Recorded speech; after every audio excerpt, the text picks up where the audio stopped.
Juan Kapitulo 6, versikulo 35.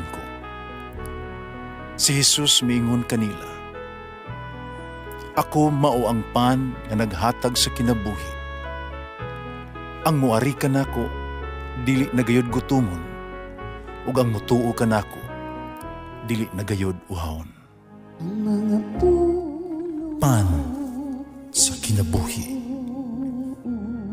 maglikon unta sa mong pagtuo ug gagakabi sa pagtuman sa imong mahal nga kasuguan. Ang Ginoo manaa kaninyo. Santo si Ebanghelyo sumala ni San Marcos. Santa nagtudlo si Jesus dito sa templo. Nangutana siya, usaon man pag-ingon sa mga tutudlo sa balaod nga ang Mesiyas kaliwat ni David. Kasi David dinasig sa Espiritu Santo, miingon man. Ang Ginoo miingon sa akong Ginoo, lingko diri sa akong tuo. Hangtod nga himuon kong tumbanon ang imuhang kaaway. Si David mismo mitawag kaniya Ginoo. So saan man pagkahimo sa Mesiyas nga kaliwat ni David? Ang dakong panahon sa mga tao, malipayon na mati kang Jesus. Ang Ebanghelyo sa Ginoo. Pasalamati ang Ginoo kay siya maayo, ang iyang gugma mulungtad hangtod sa kahangturan. Pasalamati ang Diyos sa tanang mga Diyos, ang iyang gugma malungtaron. Pasalamati ang Ginoo sa mga Ginoo, ang iyang gugma malungtaron.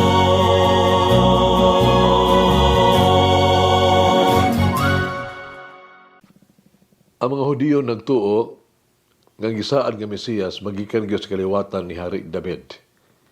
Sila nagdahom nga gisaan nga Mesiyas mapasig-uli sa kahalangdon ug himaya sa Israel. Ang gisaan sa Mesiyas naghatag kanilang yugto ug kalinaw ug panaghiusa. Palingkawason niya sila gikan sa pagdaog-daog sa mga langyaw nga nagmando. Busa sila nagpaabot og politikanhong Mesiyas usa ka gamhanan ug mahimayaon mahari-hari. Gipagklamar ni Jesus nga siya ang gipaabot ni Mesiyas. Gikan usab siya sa makaliwat ni David. Apan aron matulid ang tradisyonal nga panlantaw sa mga Hudiyo, si Jesus labaw pa sa anak ni David. Ang iyang pagmando dili politikal, kundi usa ka paghari sa gugma o pagpasaylo. Ang iyang pagpanubos nga misyon, labaw pa sa relasyon sa dugo o sa usa ka piniling nasod. Ang iyang misyon lahi sa tradisyonal nga pagtuo o kostumbre. Siya para sa tanan, iyang giluwas ang tanan. Si Jesus po ang Ginoo. Sa to pa, usa siya ka amahan. Si Jesus nahiusa sa amahan.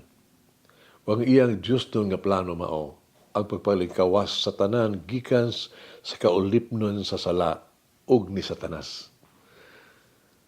Ubuhato niya kini dili pinaagi sa gahom ug himaya, kundi pinaagi sa pag-alagad ug pinaagi sa pag-alagad sa tanan. Busa giproklamar ni Jesus ang iyang kaugalingon igong mga gisaad nga Mesiyas apan sa kwahi sa reliyoso nga tradisyonal nga pagtuo sa mga Hudiyo. Gihimo niya ang mga buhat isip usa ka ulipon. Iyang giluwas sila pinaagis pag-alagad.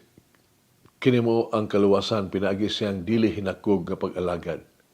Sa pagkatinuod, si Jesus miani dili aron alagaran kundi aron pag-alagad. Gamay sugilan ng istorya. Usa ka pare gusto mo ba mahibalo kon unsa kadako ang gugma sa Dios kaniya. Sa pag-ampo, kanunay siyang ni mangutana ang Ginoo kung gihugma ba gyud siya. May paggugma ba ang Ginoo diha kaniya. Tungod kay ibate masagyod og daghang pag-antos sa iyahang pagkapare. Ang iyang pastoral nga mga buhat daw walay katapusan nga di na gyud maaguhanta ang mga pagsulay. Mao nga kanunay niyang tapuson ang iyang mga pag-ampo sa usa ka pangutana. Ginoo, kung higugma mo ako, nganong ipasagdan mo man ako na mag-antos.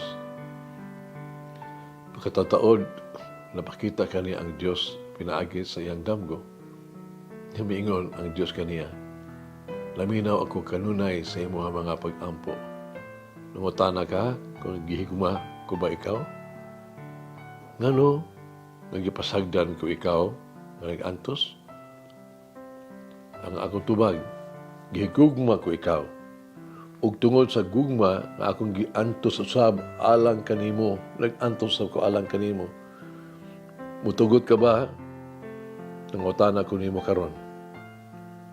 Positibo nga mitubag ang pare. Unya miingon si ang Dios, gihugma mo ako. Malundong kini. Ang iyong mga pag-antos pa, pagsulay, mga kasakit, makapabog na ba kayo mo sa imong gugma sa Diyos? Magampo kita, amahan, minahal ng Ginoong Hesus, ang mong manunubos ug tigpanalipod. Ihatag ka na mo ang imong grasya, may sama kami kanimo. Ihatag ka na mo ang imong giya, or mabuhat na mo ang imong mabuhat din sa yuta. Ato higugmaon, kadto nakapasakit ka na ito. Makapasaylo kita. Kadto nagbudhi ka na ito. Unta kami makapasaylo. Unta atong masabot, unta na ito og dawaton. Pagbalik kadtong magtagad. Pero wala magtagad. O nagapahatag na ito mga pag-antos. Unta makabuhat kami. No? Ug maayo, anong alang atong mga taong nakasala ka namo. Ihatag ka namo o minahal nga Ginoong Hesus ang grasya nga mahimong sama kanimo ngadto sa kanila. Amen. Mary, my mother, open my mind and heart to a deeper understanding of the Scripture.